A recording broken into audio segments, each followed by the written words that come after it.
Nous allons prendre nos Bibles en Jean chapitre 1, le verset 1 et le verset 14. Avant de lire la parole, parlons tout d'abord à son auteur. Et s'il y a une personne qui a une requête et qui veut qu'on se souvienne d'elle, qu'elle l'exprime en levant tout simplement sa main. Seigneur Dieu Tout-Puissant, nous sommes venus ce matin dans ta maison pour te voir, pour que tu changes nos vies, pour que nous ayons une marche encore plus rapprochée de toi, Seigneur. Nous reconnaissons, Père Céleste, que nous n'avons pas été fidèles en toutes choses. C'est pour cela que nous te prions ce matin de nous regarder à travers le sang de ton Fils Jésus-Christ qui a coulé pour nous à la croix. Ô Père Céleste, nous sommes venus parce que nous voulons t'entendre nous parler. Nous ne voulons pas entendre un homme nous parler ce matin. Parle-nous toi-même. Mets l'homme hors du chemin, Seigneur. Bénis les saintes écritures que nous allons lire. Puisses-tu, Père Céleste, nous en donner le contexte au nom de Jésus-Christ. Seigneur, souviens-toi de chaque main qui est levée. Elles expriment chacune une requête. Accorde à chacun selon le désir de son cœur, afin que la joie de chacun soit parfaite. Pour la seule et unique gloire de ton Saint-Nom, alors que nous avons prié au nom de Jésus-Christ. Amen. Que Dieu soit béni. Dans les jours à venir, quand je prie comme ça, au début, vous pouvez jouer même tout doucement. Gloire à Dieu. Nous allons lire en Jean chapitre 1, le verset 1 et le verset 14. Au commencement était la parole, et la parole était avec Dieu, et la parole était Dieu. Elle était au commencement avec Dieu. Je vais au verset 14. Et la parole a été faite chair, et elle a habité parmi nous, pleine de grâce et de vérité. Et nous avons contemplé sa gloire, une gloire comme la gloire du Fils unique venu du Père. Prions encore. Seigneur, nous ne prierons jamais assez.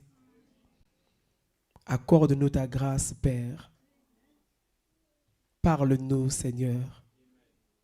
Nous ne comptons que sur toi. Dispose chacun de nos cœurs. Ôte les soucis.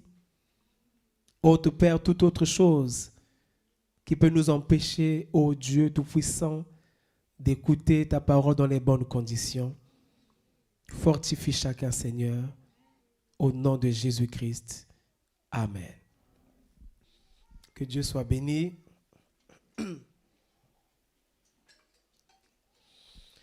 Êtes-vous dans la joie d'être dans la maison du Seigneur ce matin? Que le Seigneur soit béni pour ce. Est-ce que vous êtes dans la joie?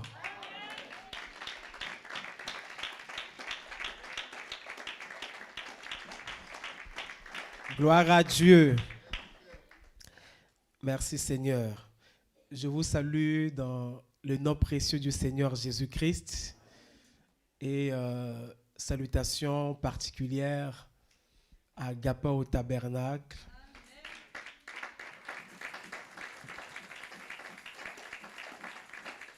Et à tous ceux qui nous suivent en ligne en ce moment.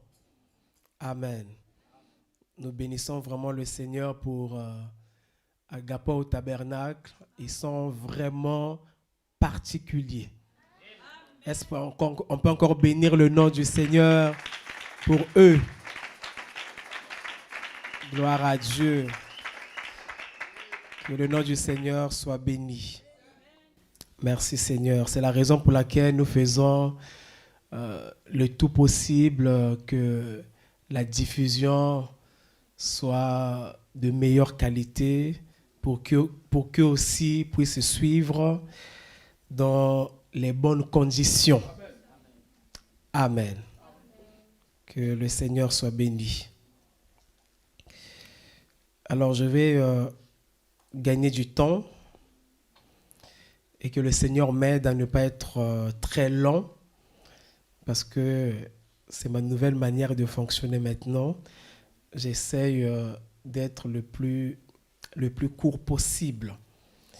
C'est pour cela que vous remarquerez que je ne vais pas trop lire, vous voyez, parce que parfois ça prend beaucoup de temps. Comme je veux raccourcir les messages, alors je vais aller à l'essentiel. Amen. Et pour d'autres choses, on peut revenir tranquillement à l'école du dimanche, comme nous sommes en train de le faire actuellement. Est-ce que vous appréciez l'école du dimanche? Que le nom du Seigneur soit béni. Donc, il y a l'école du dimanche. Mais vous devez vous-même aussi aller méditer à la maison sur ces choses. Vous voyez? Il arrive parfois qu'on vous donne même beaucoup d'écritures que vous ne lisez même pas. Vous ne relisez même pas à la maison. Donc, quand on donne les écritures, en rentrant à la maison, pensez à méditer là-dessus. Dans les moments de prière en famille, méditez là-dessus et certainement, ça vous bénira. Vous voyez? Parfois, il y a des gens qui n'ont rien à dire pendant la prière de famille. Bah, écoutez, alors profitez au moins de revenir sur ce que on est en train de prêcher à l'église. Vous voyez? Donc, c'est très important. Et je ne vais pas aussi beaucoup lire parce que nous suivons les bandes, n'est-ce pas? Vous voyez? Et par la grâce de Dieu, on a déjà suivi ces jours-ci beaucoup de bandes sur la divinité. Et je le fais exprès parce que c'est important que vous écoutiez vous-même ce que le prophète dit. Donc quand je viens prêcher ici, je suis dans une configuration où les gens savent déjà ce que je vais dire. Vous voyez? Je suis dans la configuration où, à la maison, vous avez écouté le prophète, vous avez écouté le Dieu puissant dévoilé devant nous, vous avez écouté la divinité expliquée, vous avez écouté... on a écouté quoi d'autre là sur la divinité? Bon, on n'a pas encore écouté Dieu dévoilé, je pense. On va l'écouter aussi très bientôt. Donc, toutes les citations que je peux lire, vous les avez déjà entendues quand vous avez écouté la bande. Vous voyez? Donc, ça n'est pas la peine que je prenne encore beaucoup de temps à lire des longues citations alors que vous avez écouté le prophète le prêcher lui-même. Je ne fais que mon travail de pasteur, vous voyez? Mais on ne doit pas oublier qu'en ces derniers jours, nous avons reçu un messager. Le prophète William Marion Branham. Et c'est à lui que le message a été donné. C'est lui qui a porté le message. Ce n'est pas moi qui l'ai fait, mais c'est le prophète William Marion Branham. Et cela devait réjouir nos cœurs. Gloire à Dieu. Merci Seigneur. Donc voilà un peu les raisons qui expliquent que je sois assez court et que je ne lise pas beaucoup. Et vous allez remarquer que si vous lisez beaucoup, si vous écoutez le prophète de vous-même, vous remarquerez que dans tout ce que je vais dire, vous allez vous retrouver. N'est-ce pas? Quelqu'un peut le témoigner? Amen. Que Dieu soit béni. Merci Seigneur. Alors, je regarde souvent l'écran parce que je me dis qu'il a montré là-bas, mais bon, je vais regarder ici. Que Dieu m'aide à faire très court et ça me fera beaucoup de bien. Alors, depuis un moment, non, vous pouvez remettre ce qui était là, il n'y a pas de souci. J'ai la montre ici. Merci. Depuis 3 dimanches maintenant, si on compte celui d'aujourd'hui, nous sommes en train de parler sur la véritable révélation de la divinité. Nous avons eu une première partie, une deuxième, et aujourd'hui, ça sera la troisième. La véritable révélation de la divinité. Nous avons parlé des manifestations du seul vrai Dieu.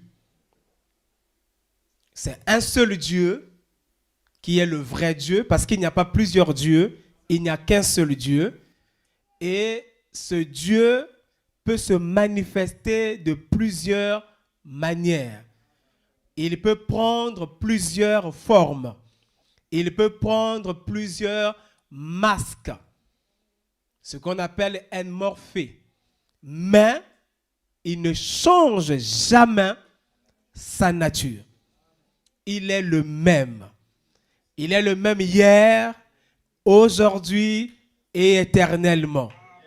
Il ne change jamais dans sa nature. Il peut changer de forme, mais sa nature reste la même. Il peut prendre la forme de la colonne de feu, il peut prendre la forme de la colonne de nuée, il peut prendre la forme d'une lumière, il peut prendre la forme d'un ange, il peut prendre la forme d'un homme, mais il reste le même. Il ne change pas. Amen. Et la fois passée, nous avons parlé des 3 grandes manifestations de Elohim. 3 grandes manifestations de Dieu. Nous avons parlé du Père, du Fils et du Saint-Esprit. Il ne s'agit pas là de 3 dieux, mais il s'agit des fonctions du même Dieu. Le même Dieu qui est Père, le même Dieu qui est Fils et le même Dieu qui est Saint-Esprit. Et nous avons dit que Père, c'est Dieu au-dessus de nous. Quand Dieu était dans la colonne de feu, dans l'Ancien Testament avec les enfants d'Israël, et nous avons dit que Fils, c'est Dieu avec nous. Quand Dieu a pris une chair humaine, quand Dieu est devenu Jésus, quand Dieu était voilé derrière Jésus, c'est le Fils. Dieu dans une chair humaine. Dieu qui est devenu un homme comme nous. Et là, nous avons parlé du Fils. D'ailleurs, il était appelé Emmanuel, n'est-ce pas? Dieu avec nous. Et le Saint-Esprit, c'est Dieu en nous. Donc, Père, Fils, Saint-Esprit. Et aujourd'hui, nous allons parler du Fils. Et nous allons particulièrement parler des 3 noms de Fils. Le prophète nous enseigne que Jésus vient sous 3 noms de Fils. Fils de l'homme, Fils de Dieu, Fils de David. Fils de l'homme, Fils de Dieu, Fils de David. Amen. Voilà donc les 3 noms de Fils. Et c'est ce dont nous allons parler aujourd'hui. D'ailleurs, le prophète en parle dans Dieu dévoilé. Il en parle dans le Dieu puissant dévoilé devant nous. Dans ce que je vais dire aujourd'hui, vous l'avez déjà normalement écouté dans les bandes. Amen. 3 noms de fils et soyez vraiment attentifs parce que c'est très important. Parce que nous allons voir là Dieu dans sa fonction de fils, ce qu'il fait. Parce que quand Dieu prend une forme, quand Dieu agit dans une fonction, c'est pour un but. Et nous devons découvrir le but pour lequel il le fait. Amen. Que le Seigneur soit béni. Et bien sûr, les 3 noms de fils, là encore, il ne s'agit pas de 3 dieux, il ne s'agit pas de 3 fils, il s'agit toujours du même Dieu qui prend plusieurs formes ou du même Dieu dans plusieurs fonctions. Il ne s'agit pas de plusieurs dieux. Amen. Et le prophète nous a enseigné que quand Dieu vient en tant que fils de l'homme, cela veut dire qu'il est prophète. Quand Dieu vient en tant que fils de Dieu, il est prêtre. N'est-ce pas? Fils de Dieu, c'est le Saint-Esprit, n'est-ce pas? Quand Dieu vient en tant que fils de David, il est roi. Vous êtes avec moi? Que Dieu soit béni. Alors, ce schéma va nous aider pour bien retenir. Non, ce n'est pas celui-là.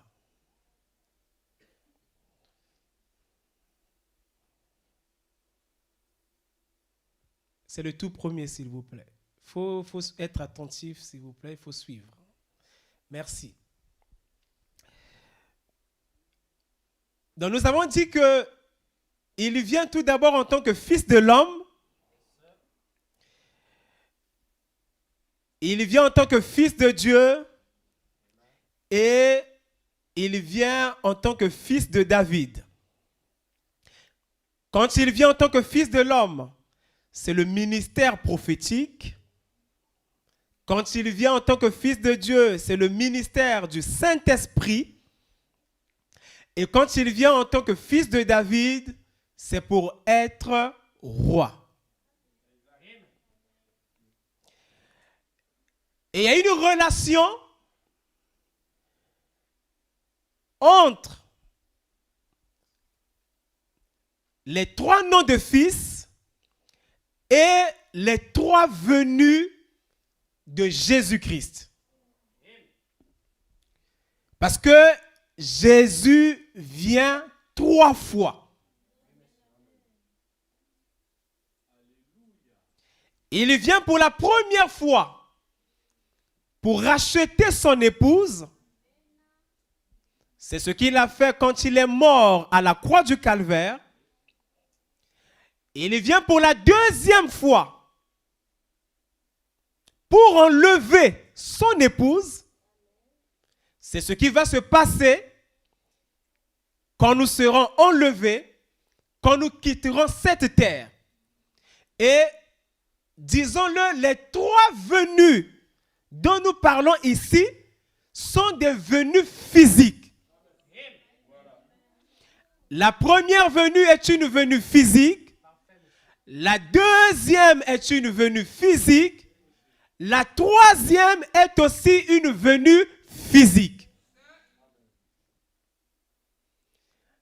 La troisième venue, il vient donc avec son épouse comme roi et règne pour régner dans le millénium, pendant le règne de 1000 ans. Donc je reprends, il vient la première fois pour racheter son épouse, il vient la deuxième fois pour prendre son épouse, et il vient la troisième fois pour régner avec son épouse. Amen. Il était fils de l'homme quand il était sur la terre. N'est-ce pas? On va y revenir tout à l'heure. Quand il était sur la terre, il était fils de l'homme. Et après, il est monté au ciel. Il a renvoyé le Saint-Esprit dans les âges. Et pendant les âges, il est fils de Dieu. Et à la fin des âges, il revient pour l'enlèvement. Il prend son épouse et il revient après à la troisième venue pour régner avec son épouse. Amen. Alors, je viens de dire que quand Jésus était sur la terre, il était fils de l'homme, c'est-à-dire prophète. Vous remarquerez, quand vous lisez la Bible, que beaucoup de noms sont attribués à Jésus. Beaucoup sont attribués à Jésus, même quand il était sur la terre. Mais lui-même, quand il parlait de lui, il parlait toujours de lui en tant que fils de l'homme.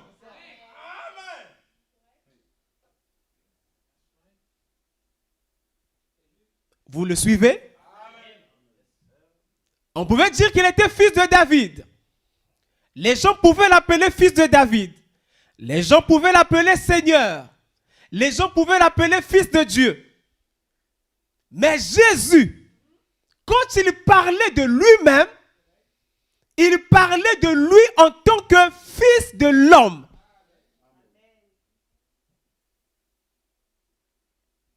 Gloire à Dieu.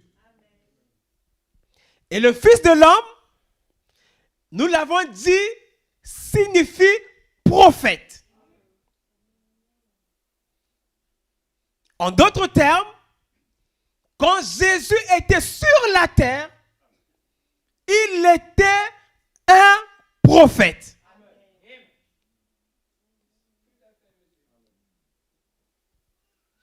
Et quand le prophète parle souvent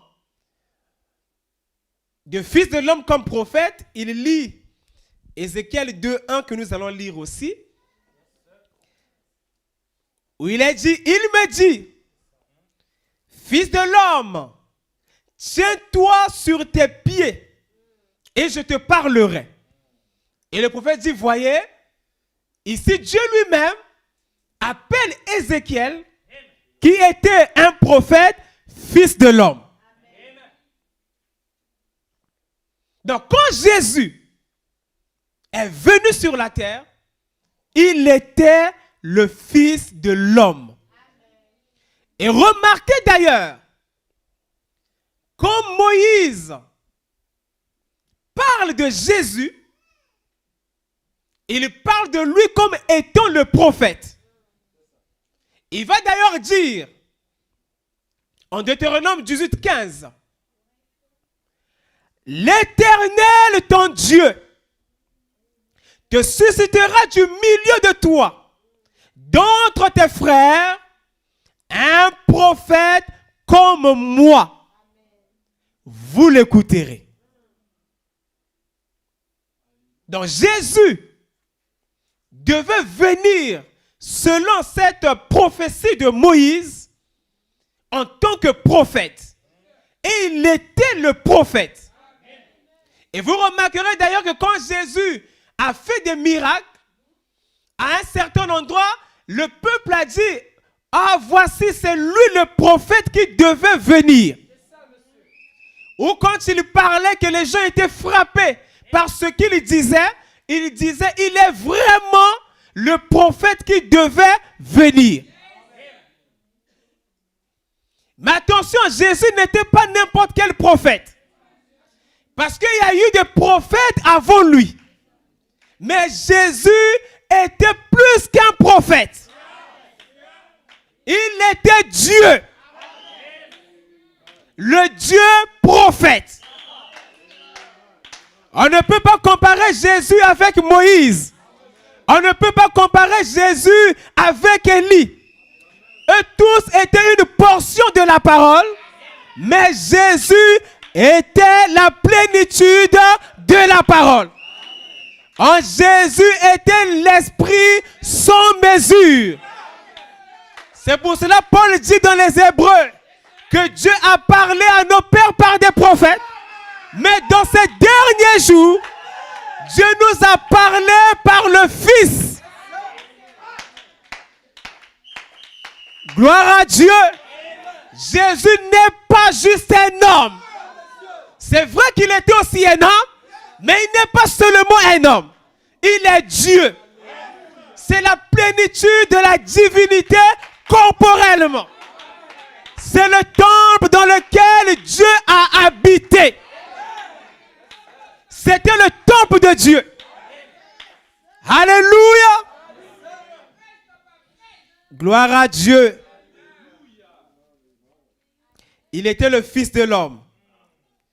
Et dans chaque nom de fils, ou pour chaque nom de fils, il y a un signe qui accompagne cela. Parce que remarquez que c'est toujours la même personne. Mais pour qu'on sache que là, il se manifeste comme fils de l'homme, ou que là, il se manifeste comme fils de Dieu, ou encore que là, il se manifeste comme fils de David, il faut qu'il y ait quelque chose, il faut qu'il y ait un signe, il faut qu'il y ait un indice, si vous voulez, qui va nous dire qu'à ce moment, en ce moment, il est en train de se manifester en tant que fils de l'homme, en tant que fils de Dieu, ou en tant que fils de David. Et le signe est très important.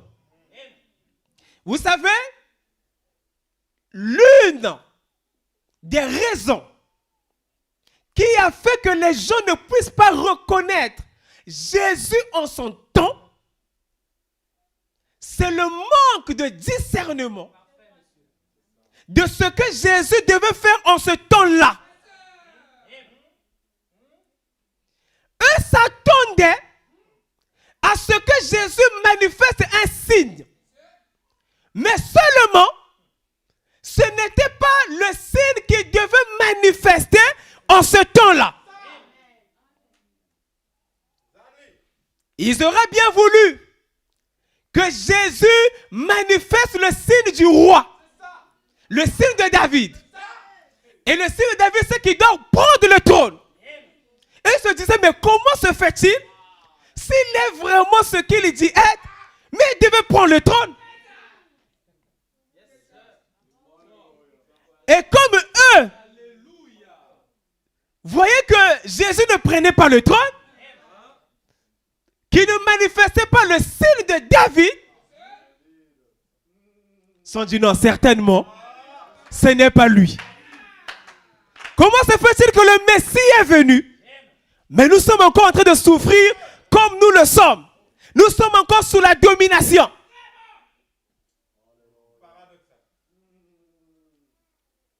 Mais seulement, ils attendaient le mauvais signe. Ce n'est pas ce signe-là qui devait manifester en ce temps-là. Parce qu'il était là comme prophète. Et il devait donc manifester le signe du prophète. Bien sûr qu'il était aussi roi. Parce que n'oubliez pas que c'est la même personne. Mais seulement ce n'était pas pour ce moment-là. Il devait devenir roi après, dans le millénium.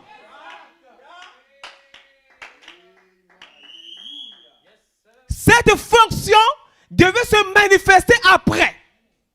Mais là, il était prophète. Et donc c'est le signe du prophète qui devait rechercher. Et non pas un autre signe. Et non pas le signe de Moïse, comme le dirait le prophète. Ou le signe de David. Mais le signe du prophète. Le signe du Messie. C'est ce qu'il devait manifester. Et moi, j'aime Jésus. Parce que remarquez que Même s'il pouvait faire tout ça, mais Jésus est resté fidèle à sa mission. Là, je me sens bien. Il est resté fidèle à sa mission. Il savait que pendant ce temps-là, il était là en tant que prophète. Peu importe les sollicitations, il est resté fidèle à sa mission. Fidèle au Père. Il n'a pas anticipé. Alléluia. Oh, là, c'est une leçon du caractère. Attention au piège de la capacité humaine. Ce n'est pas parce que je peux que je dois. Parfois je peux, mais je ne dois pas faire. Ou parfois je peux, mais ça n'est pas le moment. Et la régulation est faite par la parole. C'est la parole qui active la bonne chose au bon moment. Voilà le caractère de Jésus. Complètement soumis. Oh, comme on l'a dit, il fallait que ce soit seulement lui qui soit Jésus.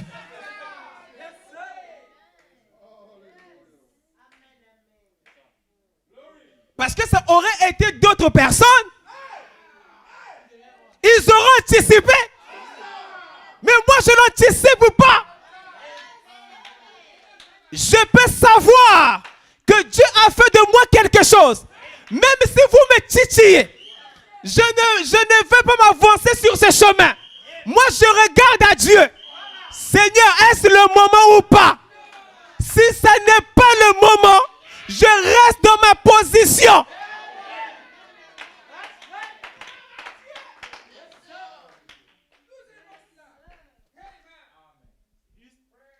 Et ça, c'est un problème que beaucoup ont. Ils n'arrivent pas à se soumettre complètement à la parole. Ne soyez pas des chrétiens des opportunités. Mais soyez des chrétiens de la volonté de Dieu.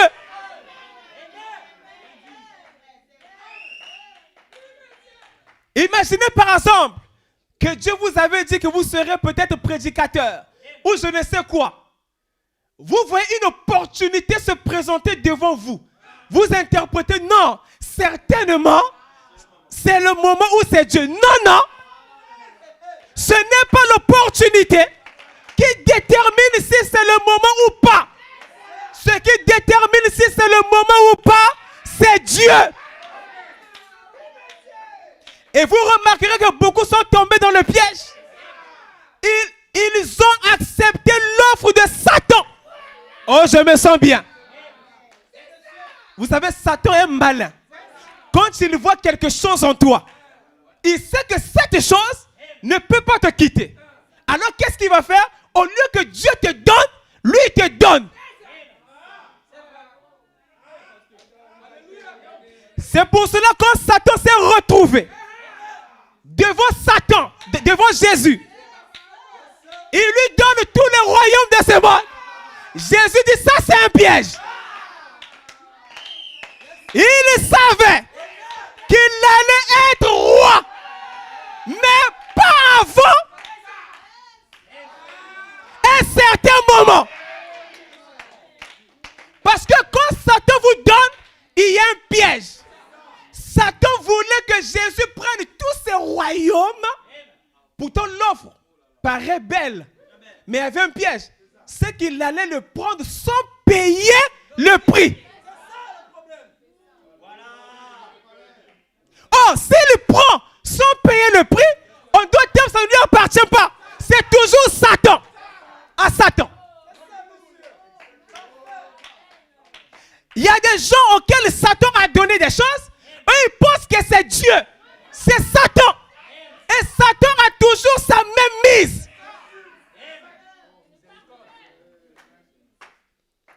Peut-être que tu dois devenir pasteur un jour. Mais qu'est-ce que Satan va faire? il va vouloir que tu le deviennes sans le caractère. Satan sait que c'est une soif qui est là. Parce que Satan aime les substituts. Il te pousse. Toi, tu vois l'opportunité.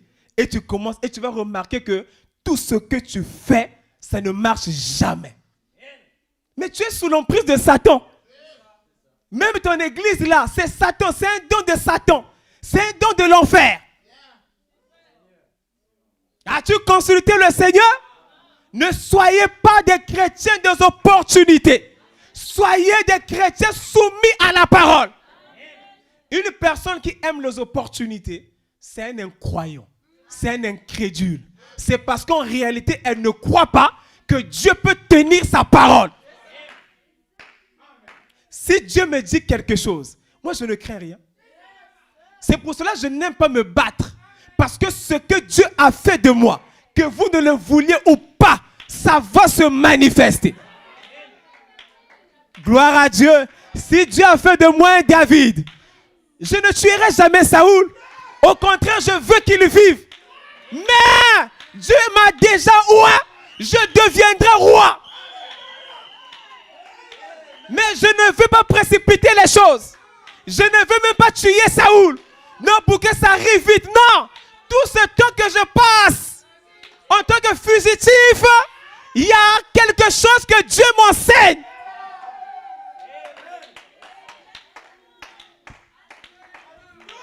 Gloire à Dieu. Mais la volonté de Dieu finira par s'accomplir. Et c'est une église comme ça que je veux.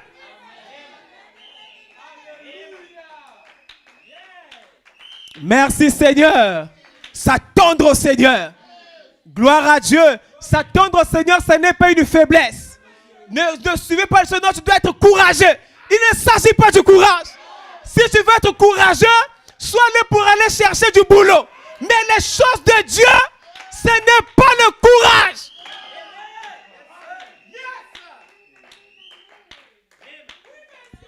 Les choses de Dieu, c'est Dieu.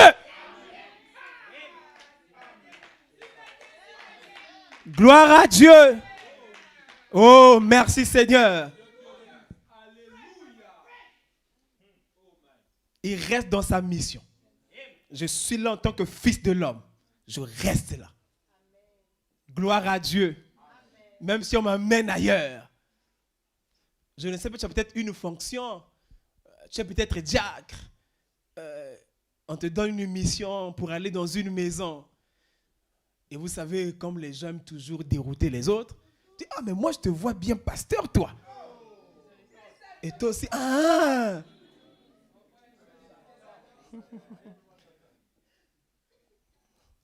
Moi je te vois bien, oh mais tu as des capacités.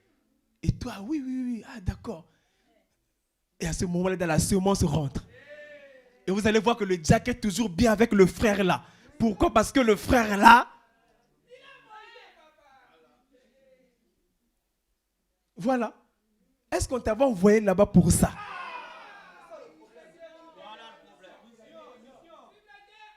C'est comme ça que dans certains pays où il y avait un système de juridiction, où les gens de certains quartiers se retrouvent ensemble autour d'un diacre, ça ne marche pas. Parce que le diacre finit malheureusement par détourner les gens. On a des problèmes. C'est pour cela que la plupart d'entre nous sont des païens. En commençant par les pasteurs. On sent que ce ne sont pas des gens qui sont soumis à Dieu. Ce sont des politiciens.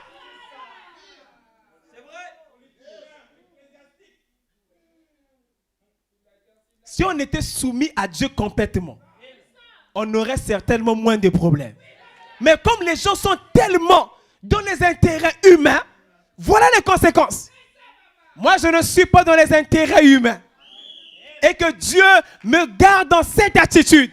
Ce qui m'importe, c'est Dieu. Et je ne peux pas tricher. Je veux être loyal avec le Seigneur. Tout ce que le diable peut m'offrir, sans suivre le processus je refuse. Gloire à Dieu. Même si je dois être le Messie, moi je veux naître à Bethléem. Oui, moi je veux naître. Je ne veux pas naître grand. Je ne veux pas naître adulte. Je veux commencer dès le début. Oh non, mais c'est trop long, tu vas naître après jusqu'à 30 ans. Il n'y a pas de souci. Je vais naître, je vais attendre 30 ans et je vais commencer mon ministère. Gloire à Dieu. Et Jésus, malgré ça, il est resté dans sa mission. À tel point que même quand la femme samaritaine, non, pas la femme samaritaine, syro-phénicienne, la suit en l'appelant avec le mauvais titre, il n'est pas là. Il n'est pas là. Si c'était toi, tu allais dire, bon, de toute façon, c'est ce que je suis. Potentiellement, c'est ce que je deviendrai. Oh, on doit avoir d'autres Jésus. Normalement, un chrétien doit manifester le caractère de Christ. Mais on a l'impression que les gens manifestent autre chose que Christ. Manifester Christ. D'ailleurs, vous remarquez que souvent les gens ont des esprits des églises d'où ils viennent. Et en temps normal, ce n'est pas mauvais. Mais le problème, c'est quand l'esprit de l'église n'est pas conforme à la parole. C'est pour cela qu'il ne faut pas suivre n'importe qui. Il ne faut pas écouter n'importe qui. Il ne faut pas choisir n'importe qui comme pasteur. Parce que tu le veuilles ou pas, tu seras influencé. Donc, toi, tu dois te rassurer que lui-même est influencé par Dieu. Et non pas venir à l'église faire que non, moi je suis ici, les trucs de pasteur, je ne suis pas. Non, tu ne t'en sortiras pas. Non, tu dois plutôt chercher à savoir si le monsieur qui te parle est un vrai serviteur de Dieu ou pas. Voilà la procédure de la parole. Maintenant, si toi tu viens, je te dis que bon, c'est moi-même qui fais ma surveillance, ça va te coûter cher. Gloire à Dieu. Donc, à cause d'une mauvaise interprétation de la parole, comme ils s'attendaient à Dieu de la mauvaise manière, ils ont manqué de voir le Messie. Parce que le signe du prophète, Jésus le manifestait. D'ailleurs, d'autres personnes l'ont reconnu. Mais le clergé, malheureusement, ne l'a pas reconnu. Alors que le prophète était là, le Messie était là, discernant les pensées du cœur.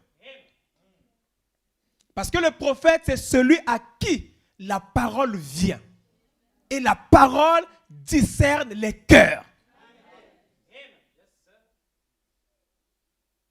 Et Jésus était là en train de manifester le signe du prophète, en train d'annoncer les choses que le Messie devait annoncer. Mais les gens s'attendaient à autre chose. Et ils ont manqué de voir le Messie. Mais remarquez ce qui va se passer avec la femme samaritaine. Je suis en Jean 4, à partir du verset 16. Va, lui dit Jésus, appelle ton mari et viens ici. Là, c'est Jésus qui parle à la femme samaritaine. La femme répondit, je n'ai point de mari. Jésus lui dit, tu as eu raison de dire, je n'ai point de mari. Car tu as eu 5 maris et celui que tu as maintenant n'est pas ton mari. En cela, tu as dit vrai. Seigneur, lui dit la femme, je vois que tu es prophète. Oh, il ne s'agit pas de ta position sociale. tu peux voir ce que les grands de ce monde ne voient pas.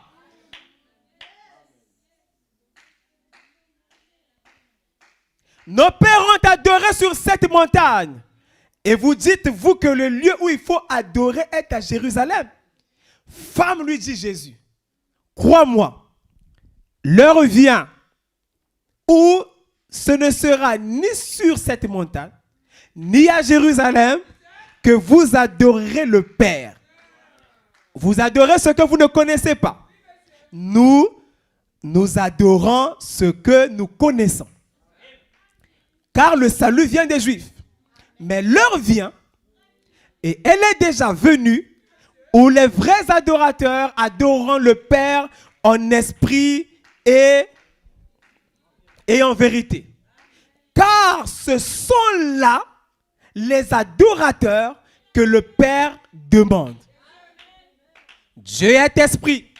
Et il faut que ceux qui l'adorent en esprit et en vérité.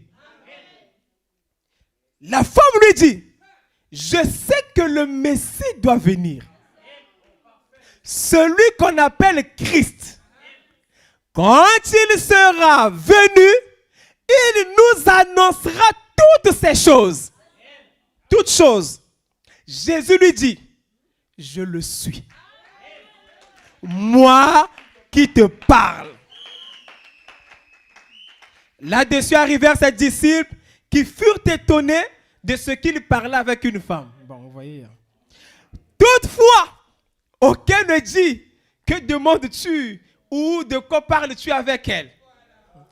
Alors la femme, ayant laissé sa cruche, s'en alla dans la ville et dit aux gens, venez voir un homme qui m'a dit tout ce que j'ai fait. Ne serait-ce pas le Christ? Venez voir un homme qui m'a dit tout ce que j'ai fait. Ne serait-ce pas le Christ? Quelle évangélisation! Gloire à Dieu. Alors quand Jésus était sur la terre, il était là comme fils de l'homme. Et nous allons voir rapidement les événements de sa vie sur la terre en tant que fils de l'homme. J'en ai parlé le dimanche passé, mais je reviens encore là-dessus. Et je vous interpelle sur quelque chose. Si j'insiste sur certaines choses, ce n'est pas en vain. Vous voyez? Ce n'est pas en vain. Et vous devez connaître ces choses. Le prophète dit même que vous devez même connaître ces mots. Si la femme syrophénicienne le savait, elle l'aurait appelé Jésus-Christ avec le bon titre dès le début. Et vous remarquez quand frère Branham dit que vous devez connaître ces mots, juste après, elle parle de l'histoire d'Hattie Wright. Il faut dire la chose juste, le mot juste. Donc ces choses ne sont pas juste pour gonfler vos têtes. C'est notre héritage. C'est ce que Dieu nous a envoyé en ce temps de la fin. Ces choses sont plus que la voiture. C'est plus que la maison. S'il y a un moment où ton visage devait s'illuminer de joie, c'est maintenant. Remarquez que le Seigneur Jésus-Christ, concernant ces choses, il est dit de lui en ce moment-là, Jésus tressaillit de joie. Il dit, oh, je te loue, Père, de ce que tu as caché ces choses aux sages et aux intelligents et que tu les as révélées aux enfants. Jésus tressaillit de joie.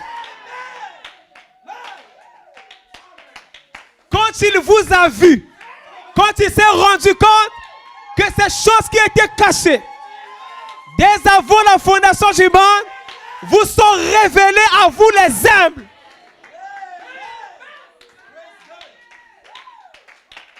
Même Abraham en son jour a tressailli de joie quand il a vu le jour. Et ces choses que les autres ont saluées de loin, Dieu vous fait grâce de les écouter aujourd'hui. Et je ne peux pas comprendre comment tu peux être triste. La joie, c'est ça. Le bonheur, c'est ça. Parce qu'il n'y a pas un plus grand bonheur que quand je suis dans ma position. Quand je sais ce que je suis dans le bonheur. Je suis heureux.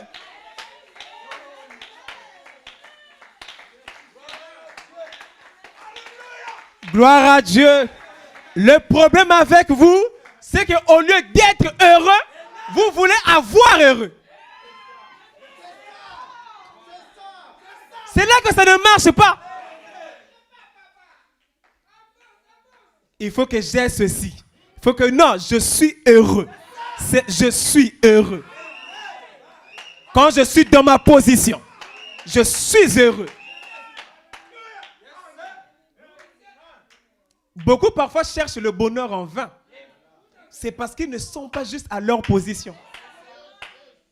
Si vous voulez être heureux, trouvez votre position et restez là. Tellement que tu veux être ceci, tu veux. Sois ta position. Même si Dieu t'a appelé pour être mécanicien, sois mécanicien.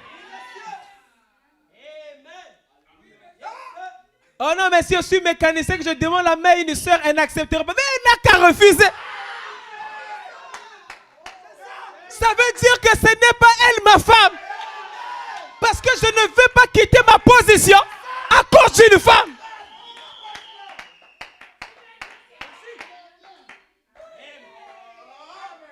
Il n'y a pas de souci. Si Dieu l'avait fait pour être la femme, je ne sais pas, d'une personne, d'un ingénieur, il n'y a pas de souci. Mais il y a aussi des femmes pour d'autres métiers. Soyez à votre place. Peu importe ce que c'est. Et c'est ça qui va faire votre bonheur. Et vous vous en foutez de ce que les gens disent.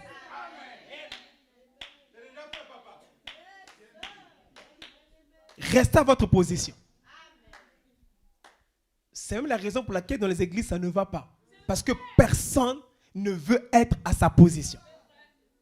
Sois à ta position. Et laisse aussi les autres à leur position. Et chaque position a des privilèges.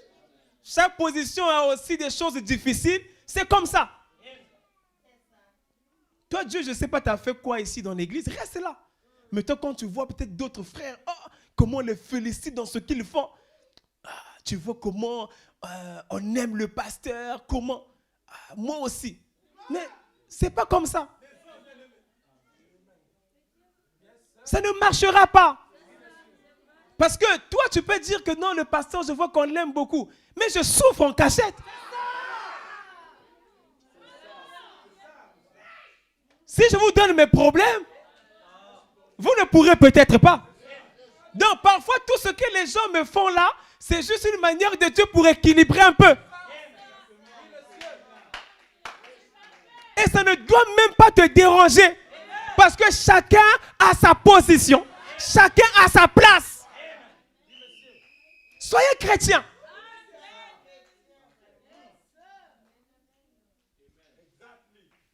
Soyez chrétiens. Et vous allez mieux vous en sortir. Il ne faut pas vous mettre en concurrence partout. Ah oui. Et parfois même les pasteurs tombent dans ce piège-là. Imaginez, moi je suis pasteur. Ma femme peut dire, ah ouais, j'aime bien le frère là, comment il joue au piano et tout. Mais moi ça doit me faire mal, pourquoi? Mais écoutez, mais ça n'a pas de sens. Ce n'est pas parce que je suis pasteur que ma femme ne peut pas apprécier quelque chose que quelqu'un d'autre fait. pas de souci. Mais si dès que ma femme dit ça, moi, je n'arrive plus à dormir, comme quand vous avez trop de logiciels païens dans vos têtes, certainement ma femme est tombée amoureuse. Mais on va tomber, on ne peut plus féliciter les gens.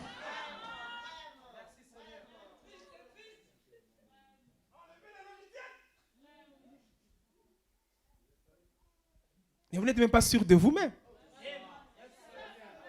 Ça veut dire que tu ne t'es pas bien incarné.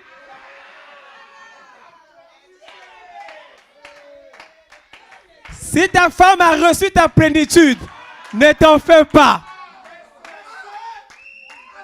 Gloire à Dieu. L'épouse de ce jour ne sera pas séduite.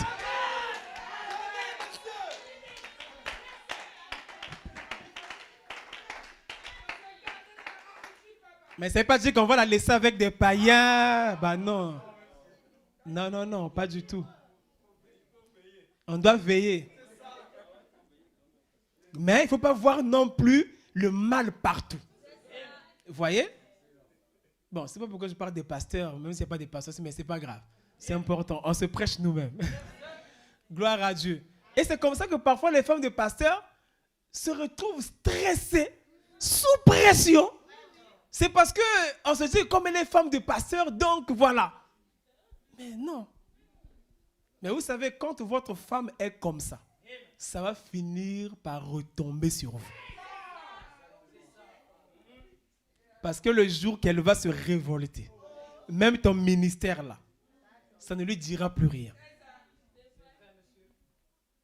Et tu vas commencer à accuser, alors que parfois tu en es la cause toi-même.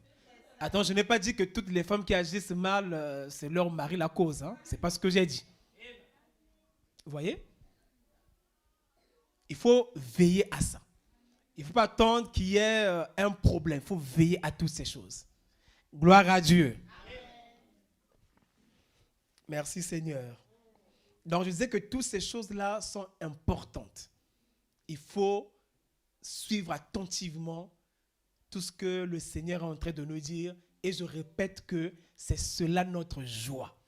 C'est cela notre bonheur. C'est ça qui nous tient debout. Et de toute façon, si tu es un véritable fils de Dieu, tant que tu ne comprends pas que la parole, c'est ça ton bonheur, tu verras que ta vie va avancer en caméléon. Parce que pour Dieu, ce qui est important pour lui, ce n'est pas que tu aies la voiture. Hein. Non, non, non. Que tu aies un boulot. Pour Dieu, ton âme vaut plus que ça. Parce que si le boulot, c'est pour que ton âme se perde, bah, tant mieux que tu sois sans boulot. Donc, aimez d'abord la parole. Vous allez voir que les choses vont se débloquer. Gloire à Dieu. C'est pour cela, moi, quand ça ne va pas dans ma vie, je me dis, peut-être que je n'aime pas encore bien Jésus. Parce que quand vous aimez bien Jésus, vous allez voir que les choses marcheront mieux. Revenons à l'ancienne mode. Vous savez, nous sommes aujourd'hui des chrétiens qui sont là en train de proposer des choses à Dieu tout le temps. Si tu veux être fort de proposition, sois allé au travail. Pas à Dieu. Seigneur, tu ne vois pas ça. Tu ne vois pas ça. Moi, j'aurais bien voulu être comme ça. Normalement, ce n'est pas comme ça qu'on devait être. Vous aimez l'ancienne mode? À l'ancienne mode, tu es là, tu sers le Seigneur.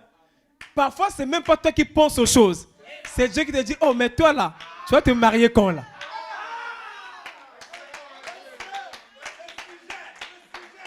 Ah oui. Mais nous, on fait le contraire. À tel point que tu ne sers même plus Dieu parce que tu veux d'abord le mariage. Oh, mais toi, tu penses que tu es qui? T'en fais pas. Tu vas vieillir.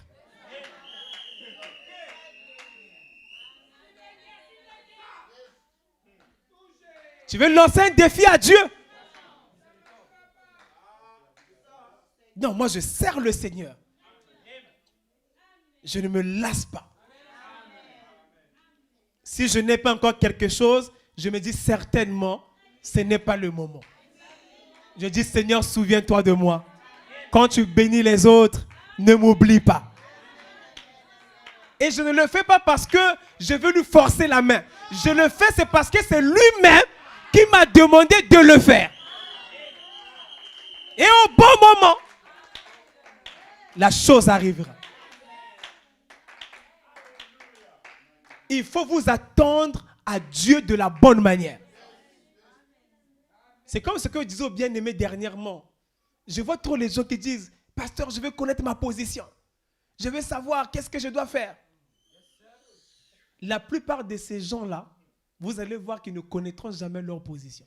Pourquoi? C'est parce que ce qu'eux veulent, c'est qu'ils s'asseyent, ne faisant rien, jusqu'à ce que Dieu va venir lui dire, fais telle chose. Ça ne se passe pas comme ça. Le principe de la parole, c'est qu'as-tu dans ta main? Commence avec ce que tu peux faire. Mais va gagner les âmes. Toi, tu veux que Dieu te dise quoi? Ah, tu veux que Dieu te parle?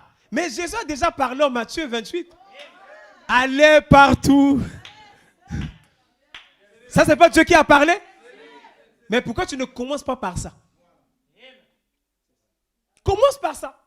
Et au moment où tu seras en train de travailler, comme ce fut le cas pour Paul et Barnabas, ils étaient là avec d'autres disciples, jeûnant, priant. Dieu est descendu. Mettez-moi à part Paul et Barnabas. Et c'est valable pour les prédicateurs. Aujourd'hui, on a trop de prédicateurs qui sont là, ils ont les mains croisées, en train d'attendre je ne sais quoi. Le prophète dit quoi? Jeune prédicateur, levez-vous, allez dans les champs de mission, travaillez.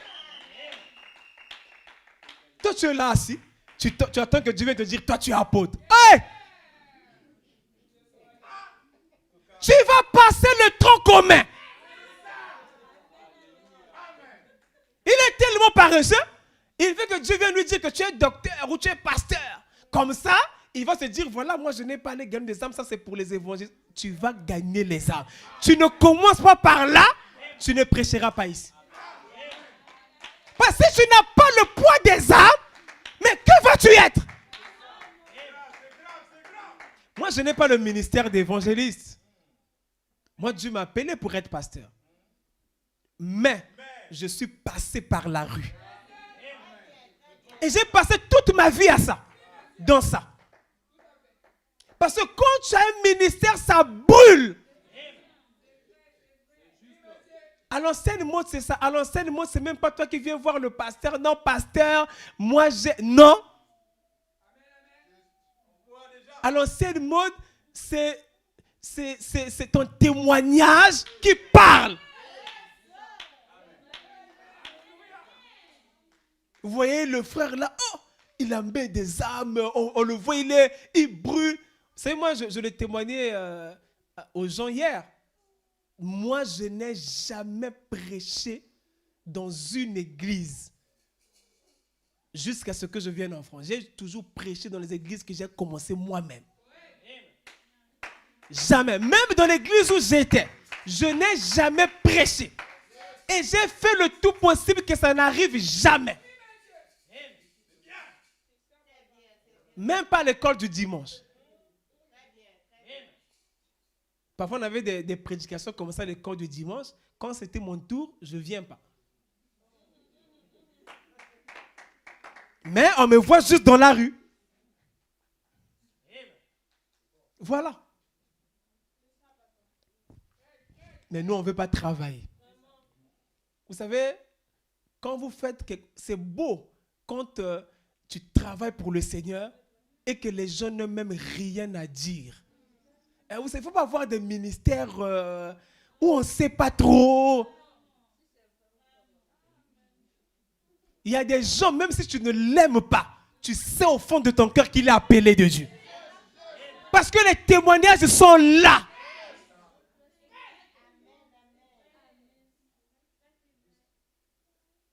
Quelqu'un va venir voir le pasteur. Non, moi j'ai un don de guérison. Mais comment tu sais d'abord que tu as un don de guérison?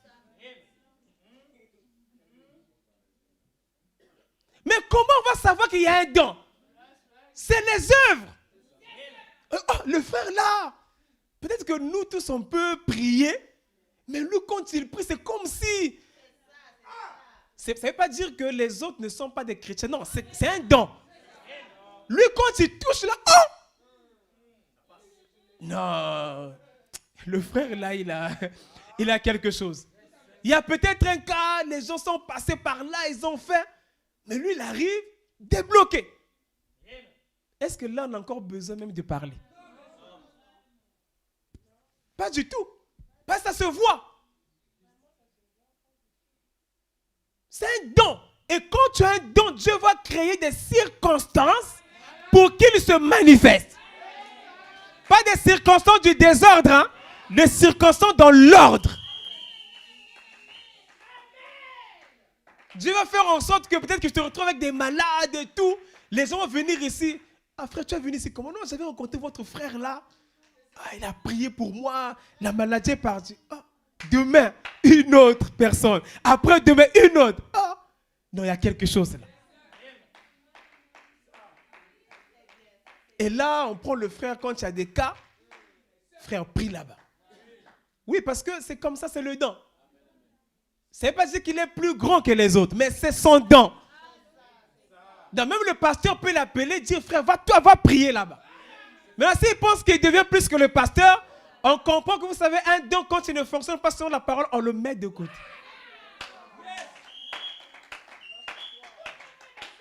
Parce que dans le don, la chose importante, c'est l'ordre. Ah oui. Concernant les dons, la chose importante, ce n'est pas que le don soit vrai ou faux. Vous me suivez là? La chose importante concernant les dons, c'est l'ordre. Je vous ai perdu? Parce que le prophète dit qu'un vrai don peut opérer faux. Et il dit que ce qui divise les églises, c'est un vrai don qui opère mal. Donc vous voyez que tout revient à l'opération. Quand Paul va parler aux Corinthiens, là où il y avait du désordre, remarquez, il ne dit pas que vous avez des faux dons, mais il insiste sur l'ordre. Un don qui ne respecte pas l'ordre, même s'il est juste, il doit s'arrêter.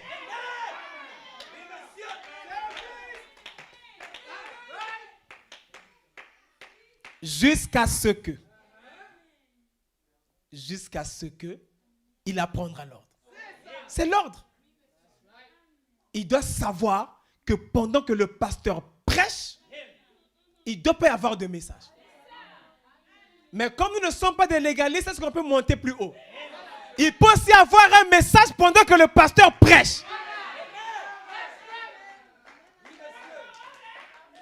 Si la chose est urgente, vous savez, aujourd'hui, on écoute les bandes. Vous avez écouté, n'est-ce pas, pourquoi la petite Bethléem? Pendant que le prophète parle, une sœur, oh, je me sens bien. Une sœur se lève, donne un message, et le prophète dit que certainement c'était urgent. Mais vous avez encore entendu dernièrement qu'une sœur s'est levée et dit, assieds-toi.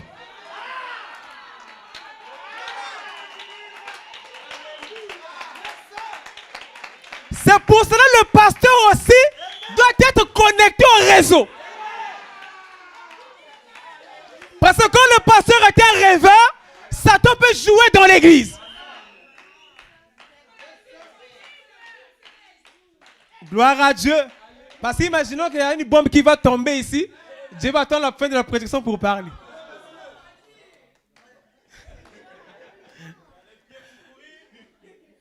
Là, Dieu va déjà se lever là. Ainsi dit le Seigneur. Mes enfants, attention. Voilà, comme ça on libère la salle.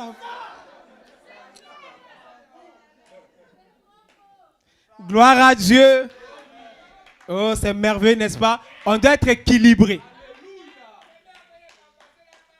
Et il faut aussi dire que quand un don commence, c'est normal qu'il puisse y avoir des choses qui ne marchent pas. C'est comme un enfant. Le prophète dit qu'un enfant, par exemple, il peut venir parler alors que les parents parlent. Mais quand il grandira, il saura qu'il faut attendre avant de venir, par exemple, pas venir couper la conversation de papa. Mais pour que ça marche bien, il faut que la personne qui a le don accepte l'enseignement. Si une personne a un don qui agit en désordre et en plus ne veut pas de l'enseignement, ça s'arrête là. Et elle ne veut pas me dire, non, mais lui, quand il donne le message, c'est souvent vrai. D'ailleurs, ça n'existe pas. Il n'y a pas de souvent vrai. Un don, Satan peut s'infiltrer. Gloire à Dieu. Mais soyons consacrés. Comme ça, Dieu va nous utiliser. Parce que je crois aussi que dans cet âge, on peut être tellement consacré qu'on vit déjà un millénium spirituel. Que le diable n'a plus de porte où entrer. Tellement que nous sommes abandonnés au Seigneur. Quand nous faisons quelque chose, c'est toujours Dieu. Amen. Gloire à Dieu.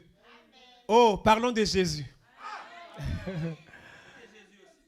Qui est venu en tant que fils de l'homme et qui a manifesté le signe du fils de l'homme.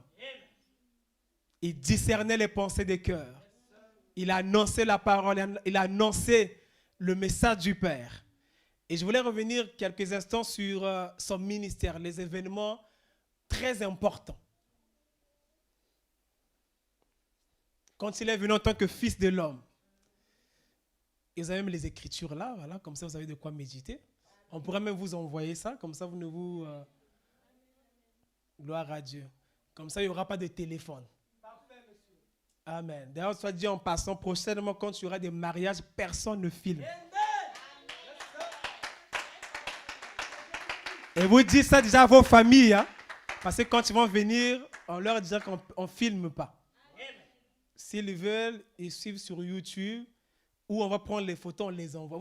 Mais vous êtes froid pourquoi? Si vous voulez que votre mariage, les gens filment, alors on ne le consacre pas ici. On le consacre dans une salle quelque part. Surtout que ça sera, on va consacrer ce lieu pour le culte, point. Pas autre chose. Donc quand une personne là vient, en plus mal habillée, elle ne peut pas se déambuler dans l'église comme si c'était sa chambre. On respecte l'ordre. Quand nous allons, parce que le mariage d'ici, dites à vos parents que ce n'est pas leur mariage. Oui. La dot a été payée. Je dis souvent aux frères ici, quand les parents te demandent la dot, tu ne compliques pas. Il faut les respecter. On dit amen, je ne sais pas quoi. Amen seulement. Tu auras des problèmes pour rien. Une fois c'est fini là-bas. Ici, c'est Dieu. La plupart de vos mariages que vous avez faits, ce ne sont même pas des mariages religieux. C'est la dot que vous avez emportée ici. Ici, c'est pour honorer le Seigneur.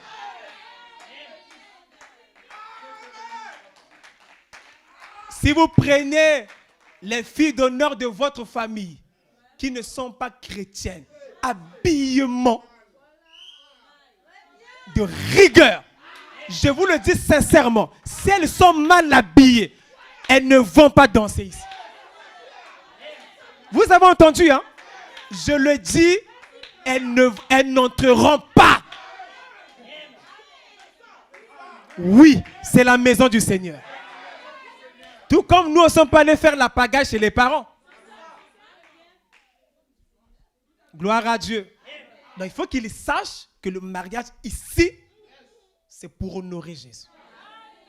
Donc pas de musique du monde, qu'on ne voit plus que vos familles viennent nous voir. Non, est-ce qu'on peut mettre telle musique? Vous croyez où?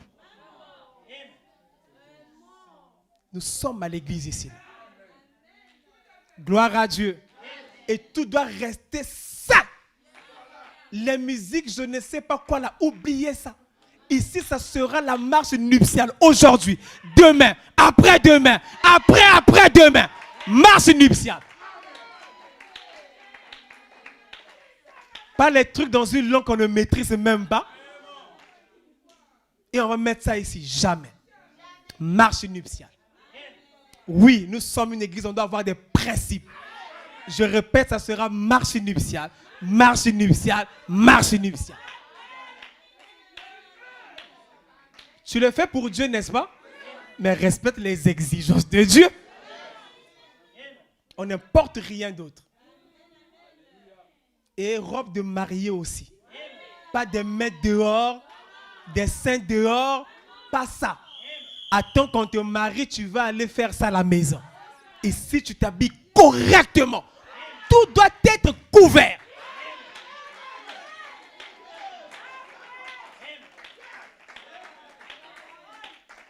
Et si ça continue, si ça ne se passe pas bien, je vais demander les photos avant le mariage. Oui. Comme ça, on vérifie que tout va bien. Parce que c'est la maison du Seigneur. Ah oui, ça m'encourage. D'ailleurs, j'ai appris quand j'étais aux États-Unis que frère Joseph Branham fait ça aussi.